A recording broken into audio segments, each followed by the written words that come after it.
네, 안녕하세요. 안녕하십니까. 네, 박철영입니다. 네, 이진호입니다. 또 오늘은 정비선님 대신에 제가 왔습니다. 아, 그렇군요. 예. 정비서는 어디로 가고? 오늘 제가 정비선님 대신에 열심히 해보겠습니다. 네. 근데 오늘 제가 연속 혈당 측정기를 달고 이 냉면을 먹는다고 했습니다. 이 연속 혈당 측정기가 뭔가요? 자가혈당 측정기는 사용을 해보셨죠? 네네. 자가혈당 측정기는 이제 정맥이 있고 동맥이 있고 모세혈관이 있어요.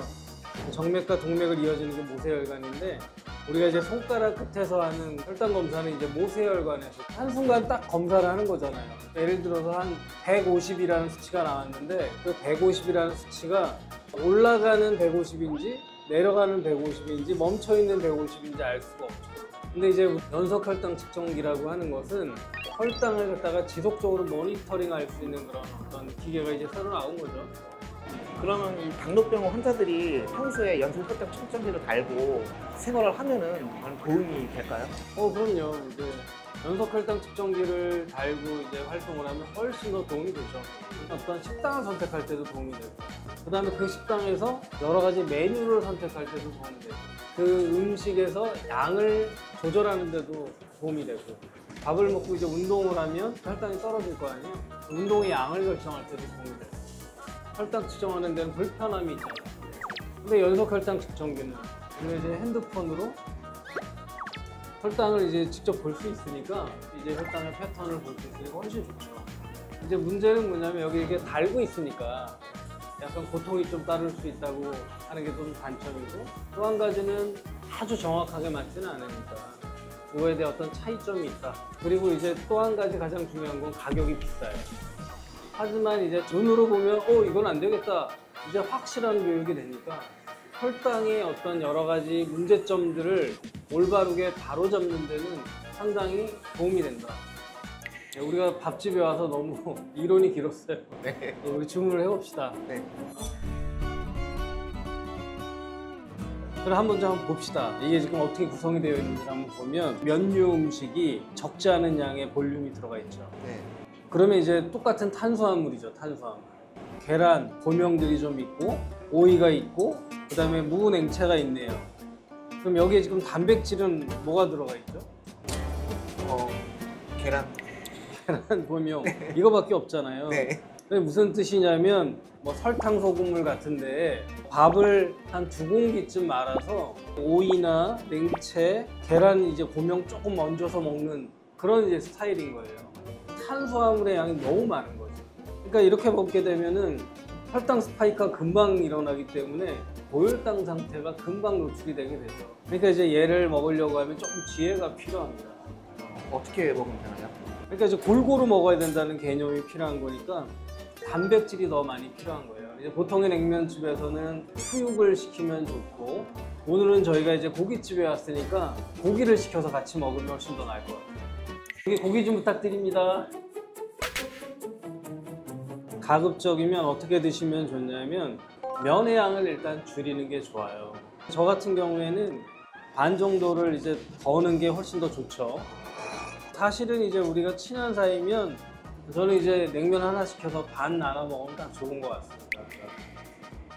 그러면 이제 이만큼의 칼로리를 어디에 보충을 해야 될 거 아니에요? 네. 이걸 단백질로 채우시는 게 좋죠. 앞에 있는 수육이나 아니면 이런 고기, 또 여기 우리가 이제 한우 육회를 시켰잖아요. 이런 단백질을 이 칼로리로 채우는 거예요. 그게 가장 중요한 핵심이라고 볼 수가 있겠습니다. 이제 식초가 그 혈당을 낮추는데 도움이 된다는 광고를 많이 보거든요. 근데 당뇨병 환자들이 식초를 뿌려서 먹는 게 좋은 건가요? 식초 칼로리나 겨자 칼로리는 크게 이제 혈당이 좌우하지 않아요. 그렇기 때문에 이거는 기호에 따라서 선택해서 드시면 되겠습니다.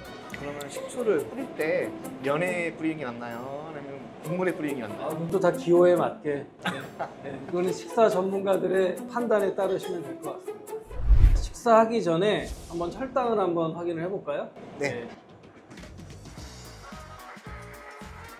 나는 왜 이걸 잘 못하냐. 저는 82 나왔어요.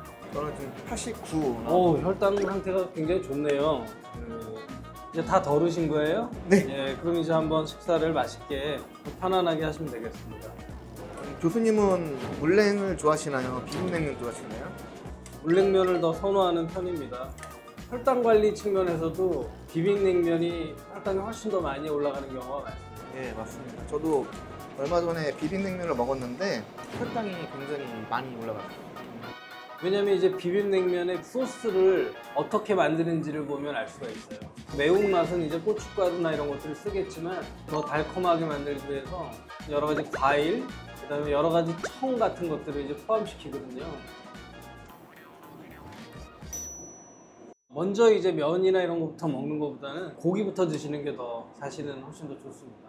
아, 그 거꾸로 식사 하고 비슷한 거죠. 예. 그래서 고기를 먼저 먹거나 아니면은 이런 면을 고기랑 같이 해서 먹는 것이 훨씬 더 이제 흡수 속도를 늦출 수 있기 때문에 그렇고요. 실제로 이렇게 먹으면 맛도 훨씬 더 맛있어요. 근데 교수님, 또 국물은 최대한 마시지 말라고 하셨잖아요. 이 슴슴한 평양냉면도 국물은 안 될까요? 육수를 어떻게 만들었는지에 따라 다를 텐데 대부분 혈당을 그렇게 많이 올리지 않을 수 있지만 나트륨 성분이 많습니다. 국물을 많이 선택하시는 것은 그 좋은 방법은 아니죠.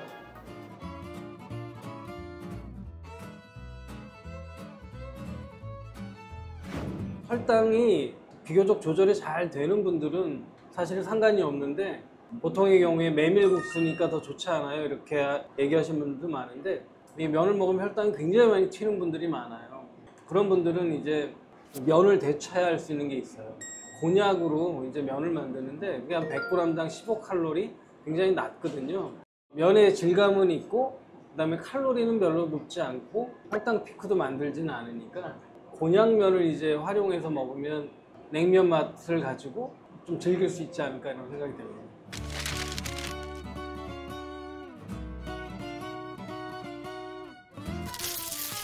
식사를 했어요. 맛있게 먹었잖아요. 네, 맛있게 먹었으면은 이제 우리가 혈당을 낮출 수 있는 방법은 식사 후에 활동을 하거나 운동을 하는 거죠. 밥을 먹고 나서는 이제 무리한 운동을 하는 거는 별로 좋지 않아요.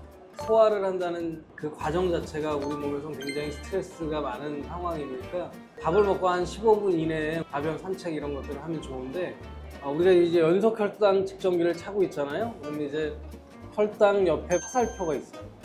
이제 평행하게 될 때 그때까지 이제 걸어주는 것이 좋습니다.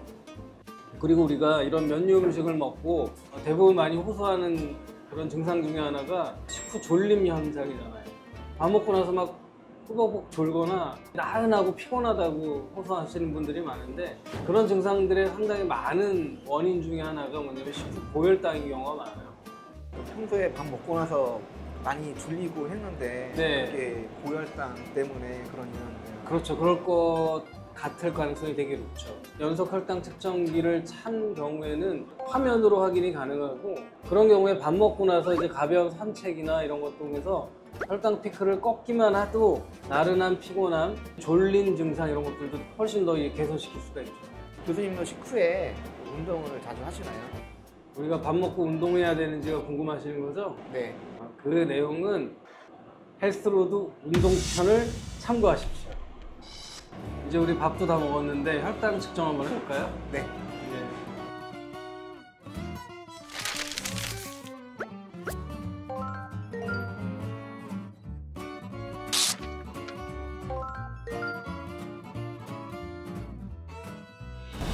내가 말한 대로 드시니까 혈당이 훨씬 좋죠?